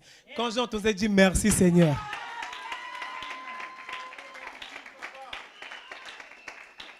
Gloire à Dieu. Allons-y. Alors, Jésus-Christ. Jésus est né à Bethléem. N'est-ce pas? Et un événement important s'est passé à 12 ans. Alors qu'il était dans le temple. Et frère Branham dit que à ce moment-là, le Père n'était pas encore en lui. On revenait sur toutes ces choses-là, n'est-ce pas? Et au Jourdain, il a été baptisé par Jean. Et c'est à ce moment-là que le Père est venu habiter en lui. Il a commencé donc son ministère avec des guérisons, des miracles. Et il s'est passé, et n'oubliez pas que Jésus a eu aussi 3 poules dans son ministère. N'est-ce pas? On y reviendra. Et il y a eu un événement ici, au mont de la transfiguration, qui est très important aussi par rapport à ce qui devait se passer au temps de la fin. Il y a eu le jardin de Gethsémane. Ô Père, si tu pouvais éloigner cette coupe de moi. Toutefois, non pas ma volonté, mais ta volonté. Il a donné sa vie à la croix du Calvaire. Son corps est donc parti dans la tombe. Et son âme est partie prêcher aux âmes en prison. Et il y a eu le matin de la résurrection. Le matin de la résurrection. Où il est sorti plus que vainqueur de la tombe. Et après, il a exercé son ministère de son corps glorifié avant d'être enlevé, n'est-ce pas? Parce que Jésus était encore sur la terre. Et après, il a été enlevé. N'est-ce pas? Et de la même manière qu'il était parti, c'est de la même manière qu'il reviendra. C'est ce que la Bible dit, mais pas l'interprétation que vous en avez. N'est-ce pas? On verra la véritable interprétation selon le message. Gloire à Dieu. Donc c'est là donc le Fils de l'homme qui était venu dans sa première venue, la première venue du Seigneur Jésus-Christ, pour racheter son épouse. Gloire à Dieu. Et quand il est monté, d'ailleurs il avait promis qu'il enverrait le Saint-Esprit. N'est-ce pas? Et quand il est monté, il a renvoyé son esprit. Parce que Fils de Dieu, n'oubliez pas que Dieu est esprit. Donc, dans sa fonction de Fils de Dieu, Jésus n'est pas là physiquement. Il est là en esprit. Il est là en tant que Saint-Esprit et il agit dans son Église. C'est la raison pour laquelle il devait partir pour renvoyer le Saint-Esprit sur la terre. Et quand nous recevons le Saint-Esprit, nous continuons l'œuvre du Seigneur Jésus-Christ. Donc aujourd'hui, c'est le Seigneur Jésus-Christ qui continue à travailler, mais par son Église. C'est la raison pour laquelle quand il est parti et qu'il est revenu sous la forme du Saint-Esprit, les disciples ont commencé à faire les mêmes choses que Jésus faisait, jusqu'au point qu'on les appelait chrétiens parce qu'ils manifestaient la même vie que celle de Jésus. Et aujourd'hui, quand tu reçois le Saint-Esprit, c'est pour continuer l'œuvre de Jésus-Christ. C'est Jésus qui continue à travailler en tant que Fils de Dieu. C'est-à-dire qu'il n'est pas là physiquement, mais son esprit est là et nous utilise pour manifester sa parole. Voilà donc la dispensation du Fils de Dieu dans les âges. La dispensation dans laquelle nous sommes actuellement. Amen. Et je reviens encore une fois sur l'ordre des événements. Gloire à Dieu. Donc nous avons ici la descente de la Pentecôte, la descente du Saint-Esprit lors de la Pentecôte. Et après nous avons le début des âges. Nous sommes là donc dans la dispensation de la grâce de l'épouse des nations. Nous avons eu le premier âge, le deuxième âge, le troisième, le quatrième, le cinquième, le premier, deuxième, troisième, quatrième, cinquième, sixième, septième. Et remarquez que tous ces événements font partie du processus de la seconde venue. N'est-ce pas? Tout comme la première venue aussi, il y avait tout un processus. Mais attention, il y a un but dans le processus. C'est quand le but est atteint qu'on peut dire que là, c'est terminé. Mais il y a un processus. Jésus, quand il vient pour la première fois, il était venu dans un but. Le but était de racheter son épouse. Mais il n'est pas descendu un certain jour du ciel et est parti à la croix pour mourir pour nous. Non, il est né. Il a grandi, il a prêché, il a guéri les malades, il a été trahi, il a été crucifié à la croix et voilà, il a accompli le but pour lequel il était venu. Donc dans sa seconde venue aussi, il y a tout un processus. Parce qu'on peut dire que depuis la Pentecôte, nous sommes déjà dans les derniers jours. Gloire à Dieu. Donc le Saint-Esprit est descendu et depuis qu'il est descendu, il n'est plus jamais rentré. N'est-ce pas? Mais ça devait nous réjouir, n'est-ce pas? Donc si tu as besoin du Saint-Esprit, aujourd'hui, sache-le qu'il est disponible. Merci Seigneur. Je disais donc qu'il y a eu donc des âges. Et arrivé au temps de la fin, il y a des événements particuliers qui vont se passer parce qu'il y a un ministère spécial en ce temps de la fin. Un ministère spécial. Celui de Malachie 4. Il a été commissionné. Un événement très important parce que c'est là où la voix avait parlé, avait dit, comme j'ai envoyé Jean-Baptiste comme précurseur pour ma première venue, je suis envoyé avec un message comme précurseur de la seconde venue. Donc certainement, quand on voit un tel événement arriver, on conclut que certainement Jésus vient bientôt. N'est-ce pas? Parce qu'avant que Jésus ne vienne dans sa première venue, il y a d'abord eu Jean-Baptiste qui a exercé un ministère. Bien sûr qui pointait celui qui allait venir après lui. Donc la venue de Jean-Baptiste sur la terre était le signe que Jésus venait. N'est-ce pas? Et donc, nous voyons aussi qu'en ce temps de la fin, il y a un homme qui a une commission comme celle de Jean-Baptiste. Alors, nous comprenons que nous arrivons certainement au bout du processus de la seconde venue. Gloire à Dieu. Parce que quand Jésus est né, n'est-ce pas, il est né, il a grandi, jusqu'à ce que, voilà, à l'âge de 30 ans, il se retrouve avec Jean-Baptiste. N'est-ce pas? Et juste avant, Jean-Baptiste a commencé à prêcher. Et cela était le signe que Jésus devait bientôt rentrer dans son ministère. Parce que Jean-Baptiste était le précurseur. Vous le suivez? Et juste après, Jésus est entré dans son ministère. Jean devait se descendre, s'humilier pour que Jésus puisse entrer en scène. Et donc, quand on voit un tel événement, cela veut dire que Jésus revient bientôt. Et après, il y a eu un événement très important, la descente de la nuée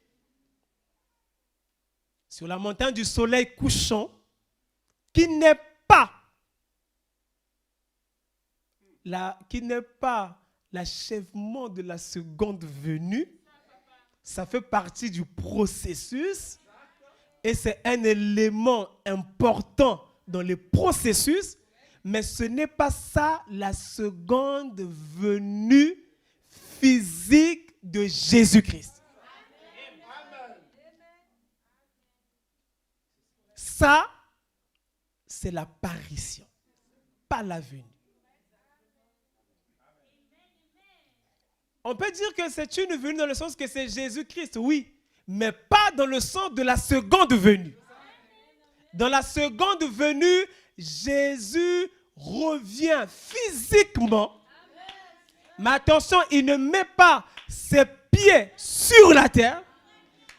C'est la raison pour laquelle frère Branham n'est pas non plus le Jésus physique. N'est-ce pas? Il ne met pas ses pieds sur la terre, mais c'est plutôt l'épouse qui est enlevée et qui le rencontre dans les airs.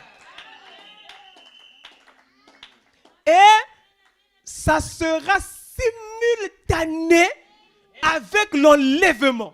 Il n'y a pas d'abord seconde venue après enlèvement. Le prophète dit que la seconde venue, c'est l'enlèvement.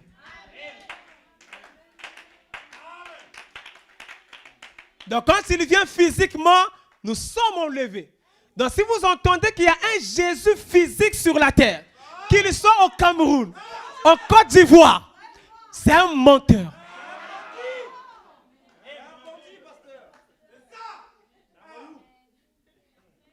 Gloire à Dieu. Jésus ne mettra pas ses pieds sur la terre lors de sa seconde venue. Il faut que la terre soit d'abord purifiée.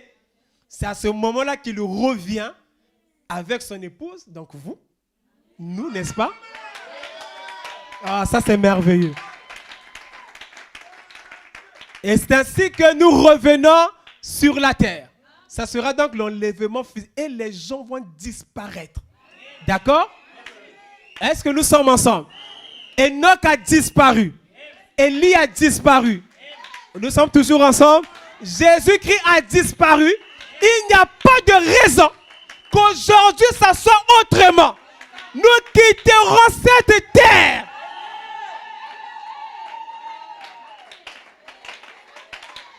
Gloire à Dieu. Merci Seigneur. Et nous attendons cela. Quand nous allons quitter cette terre, ça sera la fin des souffrances. Oui, les souffrances finiront vraiment à ce moment-là. Gloire à Dieu. Remarquez quelque chose. Nous avons dit que Jésus vient sous 3 noms de fils.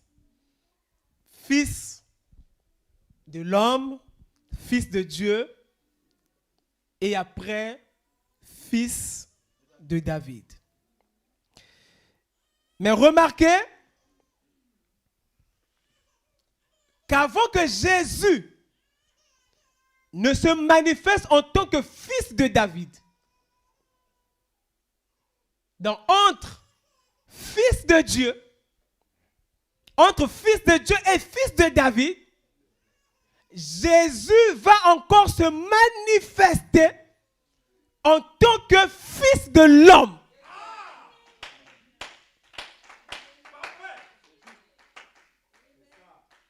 Est-ce que vous me suivez? Il se manifeste en tant que fils de l'homme. Il se manifeste en tant que fils de Dieu. Mais avant qu'il ne se manifeste en tant que fils de David, il va encore se manifester en tant que fils de l'homme. Selon Luc 17, 30. Il est dit ici en Luc 17, on commence à partir du verset 28. Ce qui arriva du temps de Lot arrivera pareillement. Les hommes mangeaient, buvaient, achetaient, vendaient, plantaient, bâtissaient.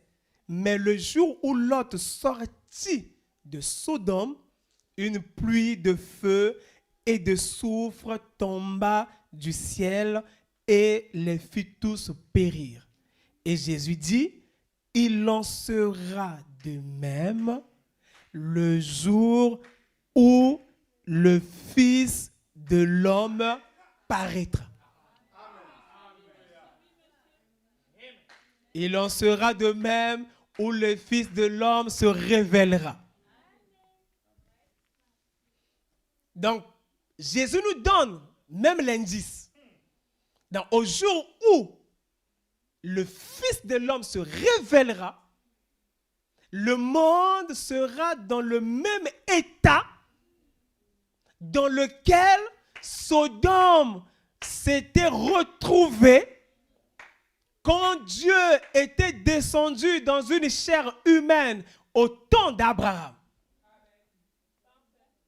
C'est ça l'indice. Quand la terre sera dans les mêmes conditions, parce qu'il dit qu'il en sera de même, dans les mêmes conditions, alors le Fils de l'homme se manifestera. Alors Dieu se manifestera dans la chair humaine comme il s'était manifesté au jour d'Abraham. Et si on dit qu'il se manifestera comme fils de l'homme, n'oubliez pas que fils de l'homme égale prophète. Donc Dieu se manifestera encore, Jésus se manifestera encore de la même manière en ce temps où, ou bien au temps où on aura les mêmes caractéristiques du temps de Lot. Et en ce jour-là, à Sodome, il y avait une immoralité comme pas possible, disons-le comme ça.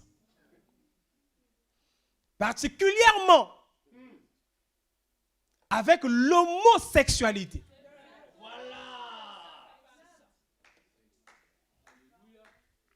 Je vais prêcher la parole, n'est-ce pas? Gloire à Dieu. Et s'il y a un jour, parce que l'homosexualité a continué à exister, n'est-ce pas? Mais bon, jusqu'à un moment, voilà, c'était caché, c'était même pénalisé, n'est-ce pas? Mais aujourd'hui, comme jamais auparavant, et ça a commencé même depuis le temps où le prophète était sur la terre. Et c'est même grave, c'est tellement grave que même les prédicateurs sont dedans.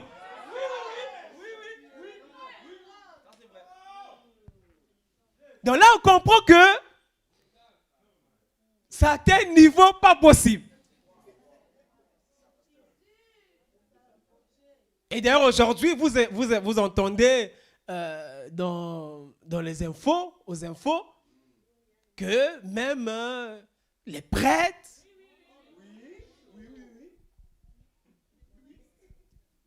c'est pas pour parler en mal des prêtres, parce que même, il y en a partout d'ailleurs. Mais je parle de ça parce que c'est des choses qui sont connues. Donc on a des choses maintenant comme ça. Mais nous sommes dans un temps délicat. Comme je le disais dernièrement, avant on disait que nous les frères ne doivent pas être ensemble avec des sœurs, de peur que, mais aujourd'hui, bientôt on aura le cas où 2 frères sont tombés. Hein? Non, on ne sait plus.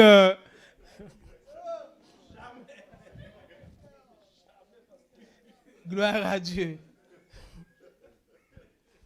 Les temps sont mauvais.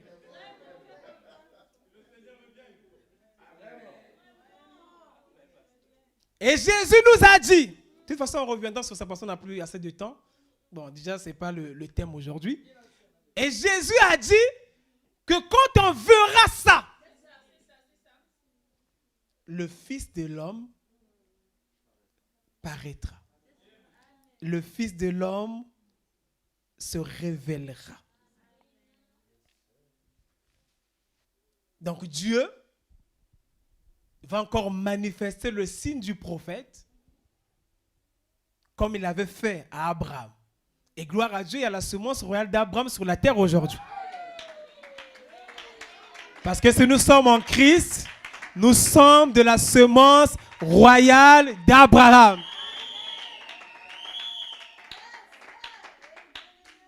Donc en ce temps, et je crois que c'est le temps, en ce temps de la fin, qu'on le voit comme jamais auparavant, alors Jésus-Christ doit encore se manifester comme Fils de l'homme, comme prophète. Attention, ce n'est pas le corps de Jésus qui va revenir. Si nous voyons quelqu'un manifester le signe du Messie aujourd'hui, cela ne veut pas dire que c'est Jésus, le corps de Jésus qui est revenu. D'ailleurs, remarquez ce dont à quoi Jésus nous pointe pour dire que ça se répétera au dernier jour, c'est vers Abraham. Or, ce qui s'était passé au temps d'Abraham, en fait, ce n'était pas le corps de Jésus. Mais Dieu a plutôt utilisé un corps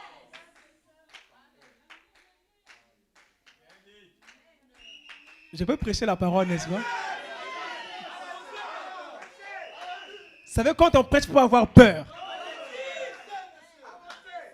La parole doit être prêchée.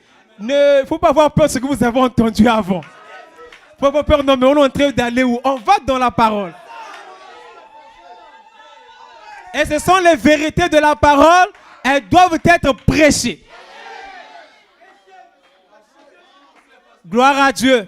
Donc Jésus va utiliser, comme au temps d'Abraham, un corps aujourd'hui par lequel il manifestera le signe du prophète, le signe du Messie, le signe du Fils de l'homme.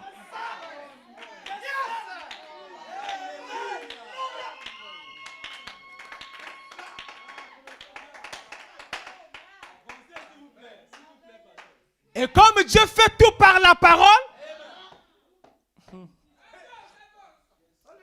l'écriture, la parole qui crée le corps que Jésus utilise aujourd'hui, c'est Malachie 4.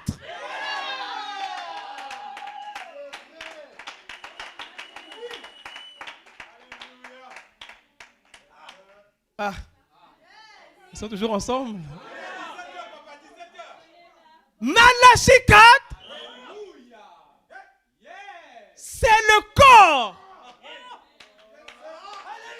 le ministère que Dieu va utiliser, que Dieu a utilisé en ce temps de la fin avant de se manifester encore en tant que fils de David. Gloire à Dieu.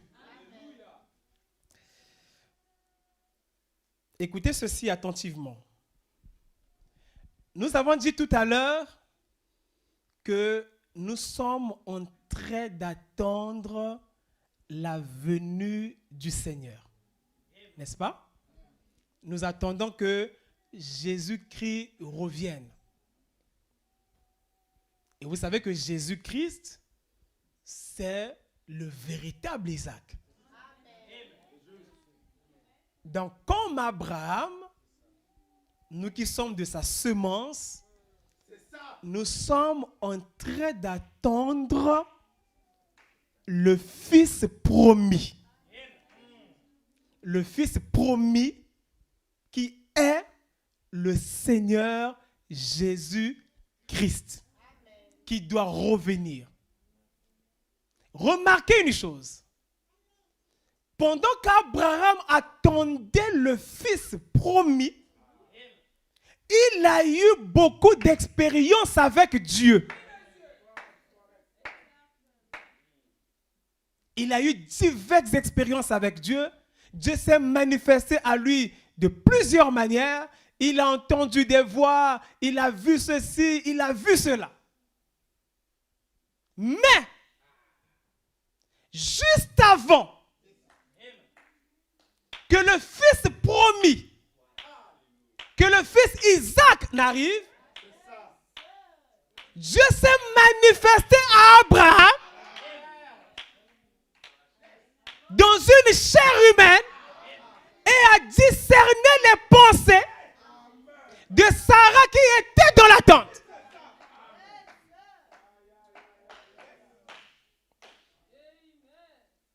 Et nous sommes aussi la semence d'Abraham. Nous attendons le Fils promis, le Seigneur Jésus-Christ. Et pendant que nous attendons le Fils promis, Jésus se manifeste à nous sous la forme du Fils de Dieu. C'est la raison pour laquelle les malades sont guéris. C'est la raison pour laquelle nous avons des visions. Nous prions, les boîtes marchent, les aveugles voient. Nous avons toutes sortes d'expériences avec Dieu. Mais avant que le Fils ne vienne, que Jésus ne revienne, il va aussi se manifester à nous, la semence d'Abraham, pas seulement dans les signes, les miracles et les prodiges que nous voyons déjà, mais il va se manifester dans une chair humaine.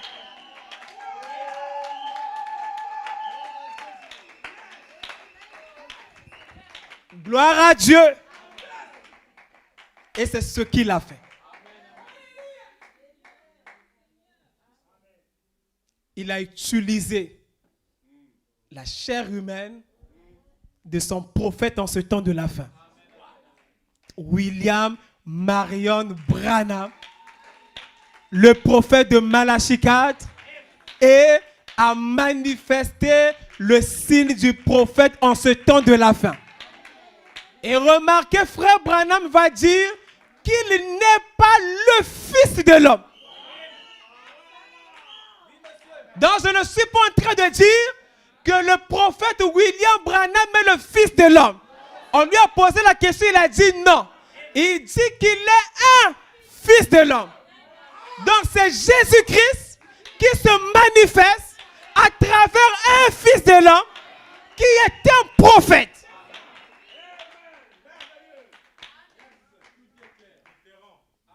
D'ailleurs, nous sommes prêts? Vous aimez la parole, n'est-ce pas? Quand le prophète parle du ministère du Fils de l'homme, il dit aussi qu'il a utilisé la chair de son épouse. Mais, oh, nous sommes à Jubilé Tabernacle ou pas?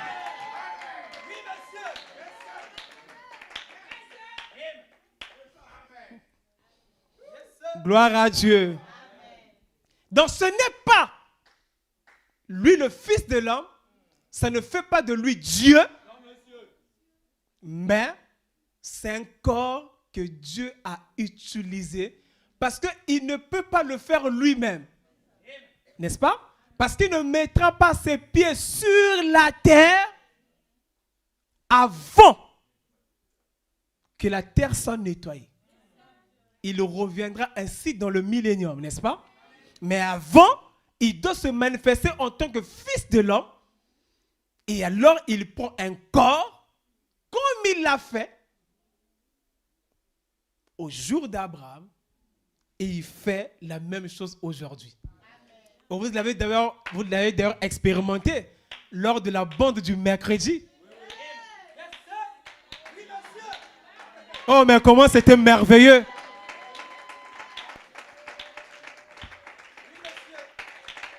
Et l'étude de la bande était le patriarche Abraham.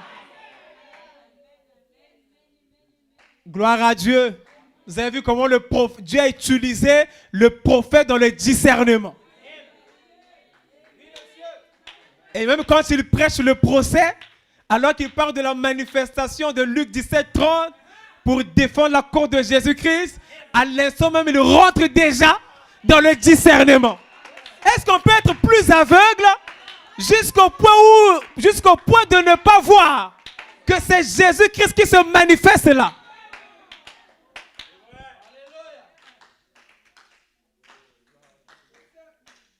Gloire à Jésus-Christ. C'est ce qu'il a fait en ce temps de la fin. Et remarquez aussi que c'était le dernier signe qu'Abraham a vu avant la venue du Fils. Donc nous aujourd'hui, ayant déjà vu ceci, nous savons que tout est terminé. Tout ce que nous attendons maintenant, c'est la venue du Fils. Et remarquez que la manifestation du Fils de l'homme, ce n'est pas la seconde venue physique de Jésus-Christ. Non.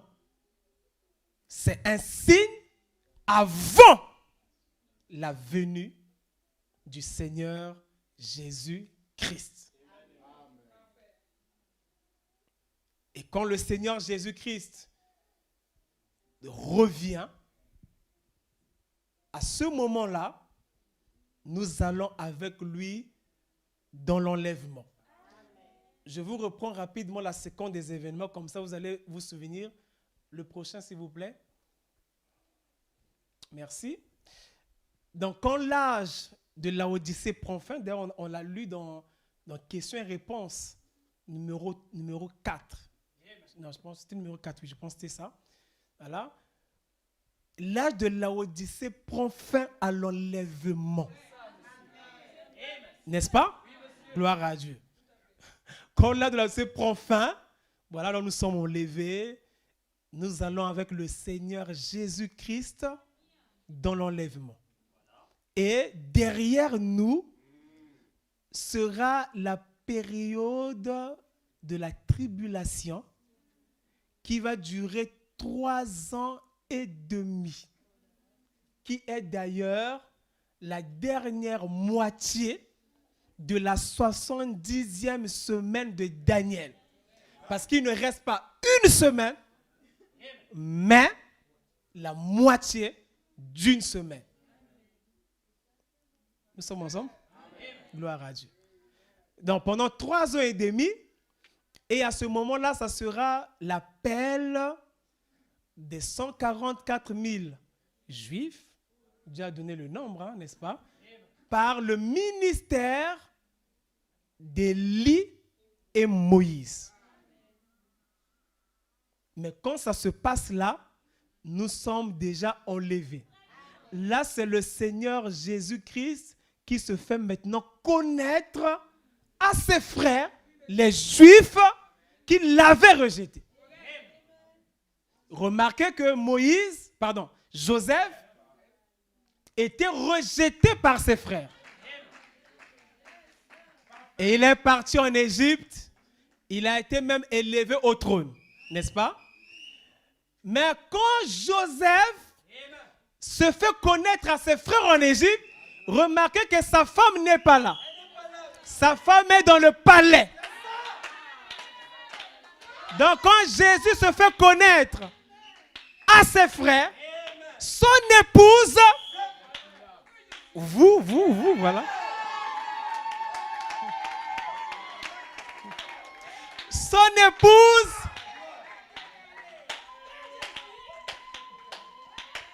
même si ça ne va pas, ça là, ça fait que ça va. Tout va bien. Oui. Vous allez dire que non, ça c'est de la folie.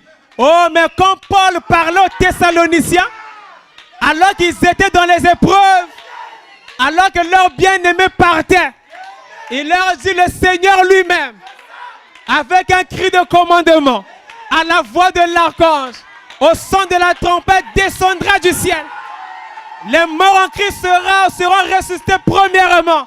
Et nous les vivants qui serons restés. Et après il dit, consolez-vous par ces paroles. Donc si ça ne va pas dans ta vie, voilà la consolation.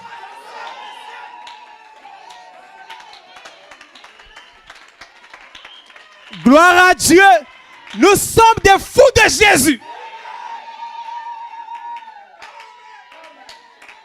Merci Seigneur. Ne vous dites pas non, mais pasteur, si je n'ai pas mangé, même si tu n'as pas mangé, ça là, c'est l'essentiel. Et ça là, ça va amener à manger.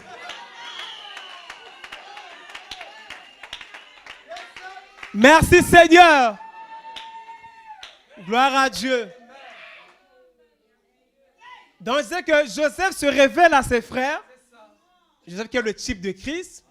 Pendant que sa femme est dans le palais. N'est-ce pas? Il se révèle. Donc, Jésus-Christ va se révéler aux 144 000 par le ministère d'Élie et Moïse. Et ça sera aussi la purification des vierges folles. Normalement, elles ne devraient pas être purifiées comme ça. Mais c'est parce qu'elles ont refusé la purification du Saint-Esprit. Comme toi qui négliges le Saint-Esprit. Oh non, je suis fils de Dieu. Ok, tu peux avoir raison. Mais si tu n'as pas le Saint-Esprit et que tu es une partie de Dieu, tu vas passer par la tribulation. Parce que ces vierges, si elles seront sauvées, cela veut dire qu'elles sont une partie de Dieu. N'est-ce pas? Leurs noms sont aussi dans le livre de vie. Donc tu dois choisir. Hein? Moi, je choisis le Saint-Esprit maintenant. Gloire à Dieu. Parce qu'il y a vous savez, il y a des gens comme ça. Non, moi, je suis un enfant de Dieu. Ok. Il n'y a pas de souci. Néglige bien le Saint-Esprit. Gloire à Dieu. Les choses de l'élection et tout, ce n'est pas pour que vous soyez négligents. Vous allez même voir quelqu'un négligent, il va dire, non, le Seigneur m'a dit que je partirai vivant l'enlèvement. Ok, mais il n'a pas dit que je partirai avec tes deux pieds. Donc, comme tu es négligent, tu peux partir vivant, mais sans pied, sans bras. Donc, peu importe ce que Dieu vous dit, ça ne doit jamais justifier la négligence. Tu as fait, non, moi je ne mourrai pas. Oui, tu as raison, Dieu t'a dit que tu ne mourras pas. Mais il ne t'a pas dit que tu auras toujours tes deux yeux. Donc, ne soyez jamais négligent.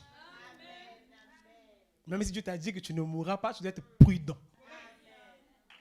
Sinon, tu ne mourras pas, mais tu vas même vivre sans tête. Et donc, juste après les 3 ans et demi, quand Dieu nous donnera l'occasion, nous allons parler des événements qui vont se passer pendant ce moment. Parce qu'il y a beaucoup de choses qui vont se passer ici. Il y aura donc la bataille d'Armageddon. Il y aura la 3e guerre mondiale. Et qui va donc détruire toutes choses. Et après, nous revenons.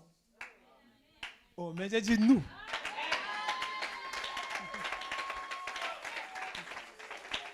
Nous revenons sur la terre avec le Seigneur Jésus-Christ pendant 1000 ans. Et là, il revient en tant que fils de David, le roi qui va régner. Gloire à Dieu. Et après les 1000 ans, qui sont les 1000 ans bien comptés, ce n'est pas spirituel, c'est 1, 2, 3, jusqu'à 1000. Nous serons sur la terre pendant 1000 ans. Satan sera lié. Mais bien sûr, le péché sera encore là, ce n'est pas encore l'éternité. Mais il sera lié par les chaînes de circonstances. Parce qu'il n'y a pas de chaîne pour lier Satan.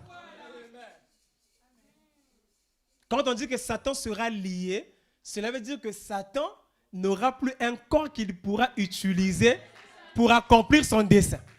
N'est-ce pas? C'est la raison pour laquelle, si tu arrives à ce niveau-là maintenant, tu es déjà dans un millénium spirituel.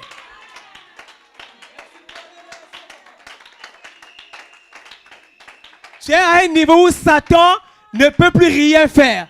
Il est lié. Tellement que tu es obéissant à la parole. Gloire à Dieu. Et après les 1000 ans, sera le jugement du trône blanc. Et nous allons juger.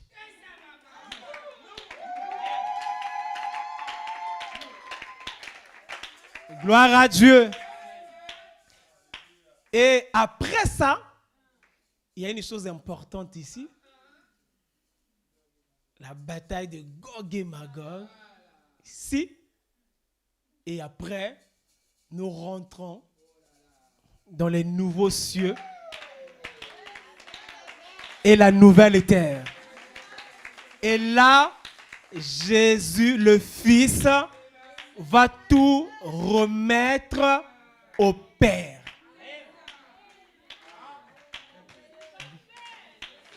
Mais la mission est terminée.